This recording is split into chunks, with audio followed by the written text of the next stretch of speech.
Welcome to Unsuitable on Ray Radio, the award-winning financial services and business advisory podcast that challenges your old-school business practices and the traditional business suit culture. Our guests are industry professionals and experts who will challenge you to think beyond the suit and tie while offering you meaningful modern solutions to help you enhance your company's growth. I'm your host, Dave Kane. By 2025, the millennial generation will make up about 75% of the workforce. And if you haven't noticed, this segment of the population does things a little differently than their predecessors. Adam McCampbell, a millennial leadership consultant, is passionate about creating organizations where everyone can thrive. Today, he will join us to talk about today's changing workforce. Adam has consulted with companies nationwide and has helped them identify and develop top talent throughout their company. I can't wait to pick his brain. Welcome, Adam. Thanks, Dave. Thanks for having me. Good to have you around, and I want to go back to what we started with. By 2025, the millennial generation will make up about 75% of the workforce. Yeah, that's true. That's true. You're going to help the baby boomers deal with that. That's what you do. It is. It's what I do, and really the fact is that we're moving away from it being a millennial conversation and moving it more into a workforce conversation. Sure. And I understand world headquarters for your company is located in Dublin, Ohio, just down the street from our recording studios here in Dublin, Ohio. Yes. And your website, can you give our listeners the website? They Absolutely. like to go on. AdamMcCampbell.com, so AdamMcCampbell. And they'll find it. They go on there, they may find that your yellow lab is named Griffey. That's right. Yeah, he's moving a little slower these days, but doing well, and got two young boys, and married to my wife for 14 years. Where'd you come up with the name Griffey? Ken Griffey Jr. That's right. That's right. So what about Ken Griffey Sr.? That's my era. Yeah. Well, and Ken Griffey's even getting a little age to him now these days too. So good. So, one of the things we're going to talk about is bridging the generational gap, and of course, I think you're a millennial. I am. I actually call myself an ancient millennial. Ancient millennial? Yeah. And I'm a baby boomer, so, I'm not sure how this podcast is going to go. It will go great. It'll go. So, yes, and, we talked yesterday on some notes in preparation for, today's production. But we did go into and talk about that 75% of the workforce is changing, will be millennials, and leadership styles have to change, or will change, not have to change, but are changing. Can you comment on some things you're seeing in your travels of what's happening or what you're discussing with your companies? Yeah, it really is a leadership issue, and what I'm seeing and having a chance to help facilitate some of those conversations is a movement towards more of a servant leadership style. Some people don't like that word, so we can even say people first leadership style, where we're moving to be a little more broad in our thinking as leaders, that we're not just focused on ourselves or our consumer or the bottom line, the shareholder, and that we're moving towards more of a larger picture considering all the stakeholders. So employees, customers, vendors, our community. So that's really what I'm passionate about and what I love talking about. When I was looking at some of your notes and some things on your website and get a general feel for some of the things you consult with, I saw a term, certified care to lead coach. Mm-hmm. And I wrote that down. I got it highlighted in my notes. You can see that. And what the heck is certified to lead coach? Yeah, so Care to Lead is a curriculum created by a social enterprise here in town called Relay. They're a leadership development organization. Been a volunteer for them for a number of years, and they created a curriculum that I absolutely love. And it's a servant leadership-based curriculum around care. So connect, align, release, and encourage. And I believe that really helps companies do what I talk about as far as moving to be more encompassing with all generations, because really, like I said, it's not really a millennial issue. It's a leadership issue to accompany and take into consideration more people. So the on the podcast and the podcast community, we talk a lot about leadership and leadership styles and succession planning, and of course there's a big component there that needs some leadership. But we hear this term. I'll throw this term to you, and then you comment. Okay. You know, if I'm talking to a senior leader, senior ownership in a company, typically I'll get the comment, "Well, that person's not ready to assume the role." Mm-hmm. Right away, when I hear that, I'm thinking, "Oh boy, they need your services." Yeah, I hear that a lot. And the reality is that's an area that those senior leaders really need to challenge within themselves. What got me into this whole world was a study on the demographics. Baby boomers, depending on who you talk to, about 80 million. Gen X, the next generation that's supposed to replace them, about 45 million, so half the size. The next large generation are millennials. That middle generation is not going to be able to replace all the retiring baby boomers.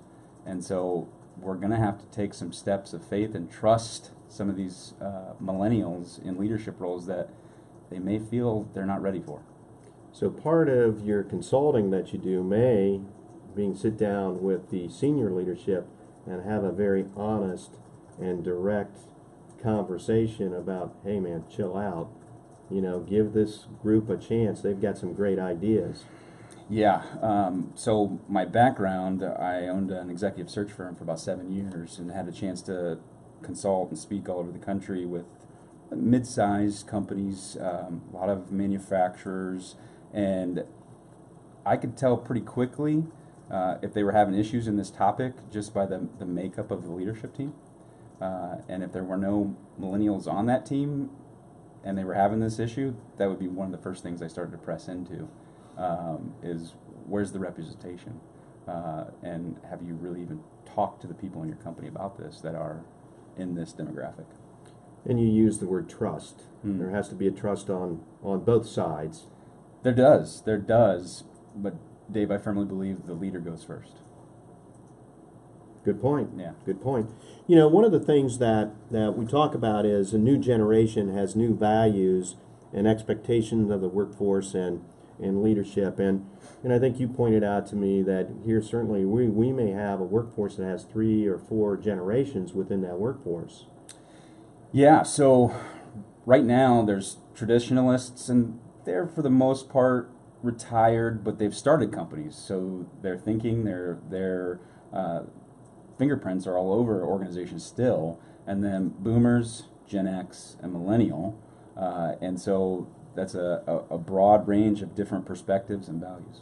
So you work with a company, like I mentioned, that had maybe 3 to 4 generations. I mean, you'll do some consulting with them to join those cultures of those various age groups and blend them and help them thrive. Yeah, the big thing is helping people realize that, it sounds funny, but that the world has just changed. And the way we perceive work and the different values we have are influenced by how that world has changed and how that generation was brought up. And it's time to be a little more expansive in what we consider our workforce. You know, let's talk about a couple examples. Let me throw a couple questions to you. Sure. And real life things. See how we do here. Put me on the spot? Yeah, you got it. Okay, my generation. We start at 8:00, but by golly, I'm gonna be there 20 to 8. Mm-hmm. What time's your generation get to work? Time isn't as important as the result. So this generation values wanting to see results over time. So it just depends.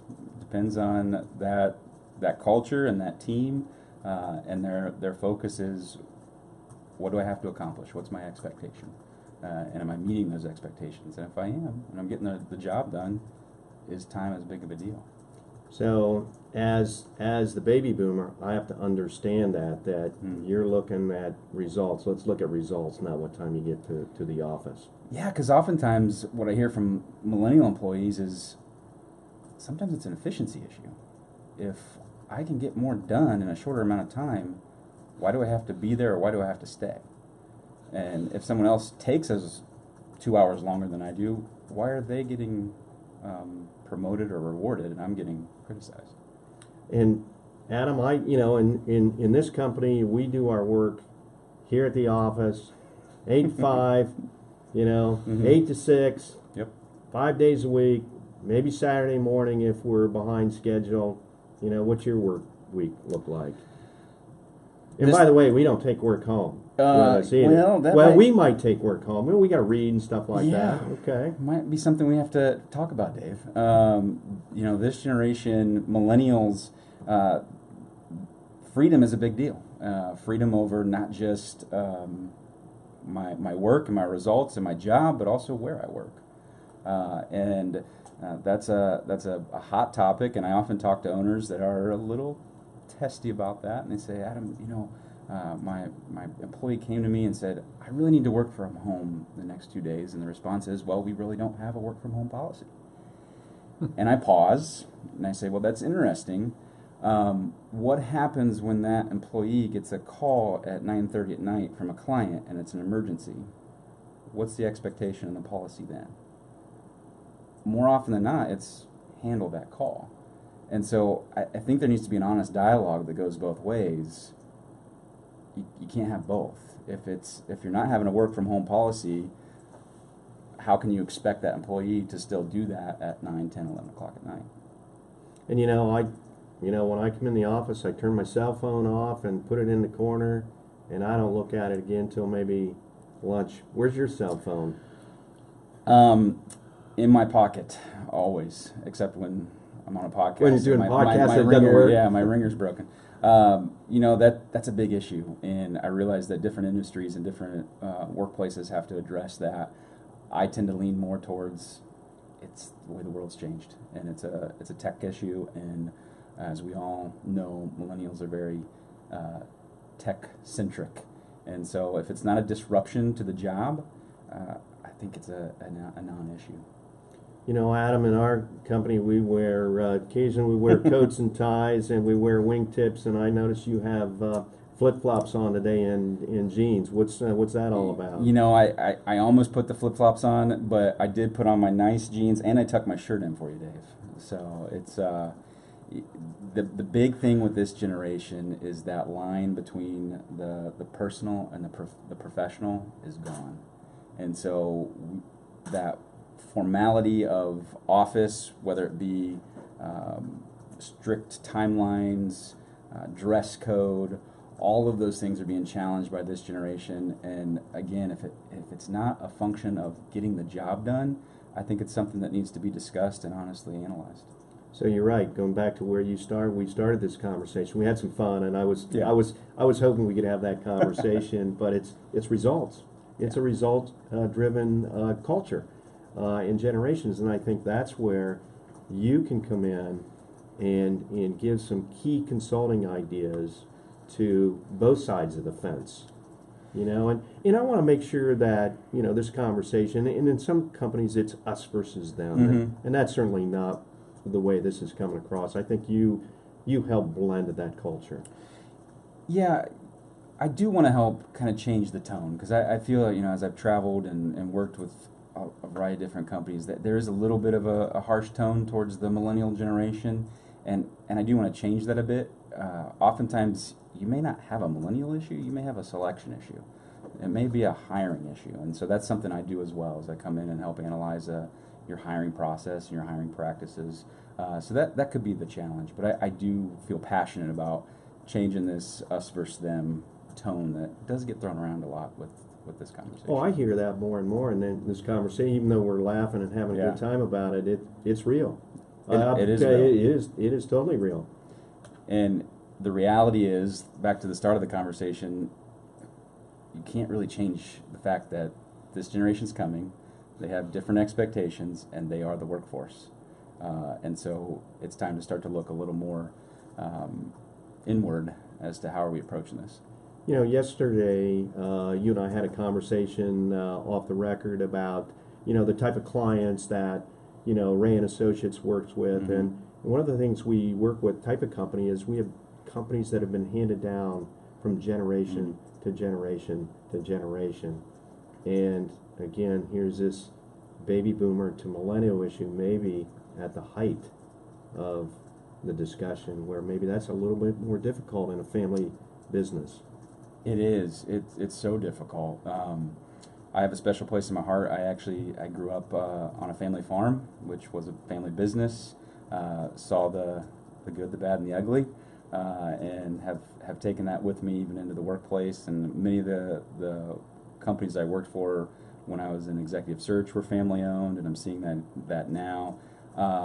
You add family, and it gets even more heated and more difficult. There's more emotions involved, but it's still, the tone of the conversation is still pretty much the same. It's a matter of, hey, the world's changed, our workforce is changing. How do we adapt, and how do we look at that?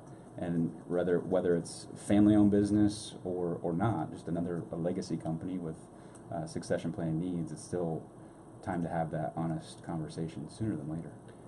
So let's talk about some of the engagements that you've been involved in, speaking engagements or consulting engagements. What size of companies do you work with? Across the board, I work with executives one-on-one, but also companies anywhere ranging from small family-owned businesses to a couple hundred employees.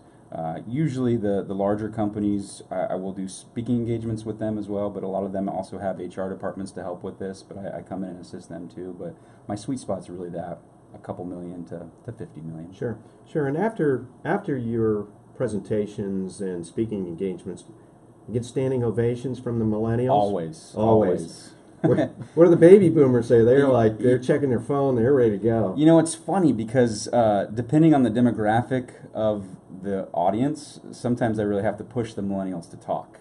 But once I get them talking, it starts to come out. It starts to come out that there's some things that need to be discussed. You mentioned something, and I didn't really think about this, is that maybe this separation, if you will, in some of the cultures between the generations is more of a hiring issue, not a leadership issue. There are duds in every generation. So, absolutely. And I think the fact that a new generation is coming in, it's time to really look at our culture and our processes and how we are blending that into our selection. I think the companies with great cultures and have taken the initiative to shape and curate and use that culture are doing a little better. The companies that have allowed their culture to be dictated really by the generation in charge, they're struggling a little bit. The search for talent is alive and well, very difficult. We talk about that often on the podcast. As you're out in the community, is that real? Do you see the search for talent as a real challenge for all of us? All the time. That's really where I come in. Is usually there's an issue with recruitment or retention. Typically, it is around possibly bringing in some millennial generation folks, but it can be across the board. I think it's Inc. that puts out their survey, and number one or number two issue is always, I could grow faster if I had more people or if I had the right people. If I'm your boss and I'm not treating you very well and I'm not giving you the evaluations and the feedback, you're not sticking around, are you? You got choices. This generation is a transactional generation unless you give them reason otherwise. And so if it's all based around pay and that's why you're there, they'll be gone quickly. There was a story I read, and I apologize, I don't have the source, but I did read that millennials aren't very good tippers in restaurants and bars. Any thought on that? Well, I have heard financially they're a little more conservative, a little more willing to stay in mom and dad's basement. That's another time, another discussion. But saving money, and so I am seeing that a little bit. So that could be part of it. Well, what I heard, they just have too much student debt. That's probably it. Maybe could be. You'd mentioned the line between personal and professional no longer exists. Can you expand on that statement? Yeah, it's really again, the world's changed. We're in a 24/7, always connected, always on, always public society, and that's impacted the workplace. I talked to some baby boomers, even traditionalists, and I've heard, hey, when our generation, it was you went to work and you had your professional life, and then you went home and you had your home life. It's really hard to keep those separate now. It's really hard if my supervisor goes out and plays in a 80s hair band, cover band on the weekend, and then comes in and tries to be super formal with me, but I know that because of the pictures posted on Facebook. It's just kind of messy, wonky. And so that line is gone, and that, we talked about the casualization of the dress code and the workplace. Just that formality has really disappeared, and well, some people say it's bad, some people say it's good. Okay, we are winding down the podcast here. I'm going to put you on the spot again. Go for it. Say you're doing okay. Hey. Your generation's pretty smart. All right, we're doing some one-on-one consulting. Mm-hmm. I'm a baby boomer. Give me 3 things that I need to work on my leadership with the younger generation. Usually, the number one thing is communication. It's typically not enough. Baby boomers, more often than not, assume that, hey, I've told them once and they know their job, go do it. It tends to hold true. Gen X is pretty independent as well. Hey, I've told the millennials they need to know. And if the annual review is the only time we're talking about performance and expectation and how you're doing, you're going to be in trouble. This generation needs, again, 24/7 connected world, much more feedback. They want open, honest conversations, one-on-one conversations, and I say at a minimum quarterly. Minimum. I would prefer a sit down. It doesn't have to be long. It doesn't have to be super formal. A couple times a month. But I realize that may just not be reality. But at minimum quarterly. So more communication. One tool I throw out there is a stay interview. So taking your top performers, and this doesn't just have to be millennial, but if retention is an issue, oftentimes we ignore our top performers. Just sitting down with our top performers and asking them questions about, hey, what do you look forward to when you come into work? What are some barriers that I could help remove in your job? And the question I really like is, how has the job description and what you thought this job was going to be matched those expectations? Again, it helps open up that dialogue that this generation really wants. And then the last one is, please take a look at the website.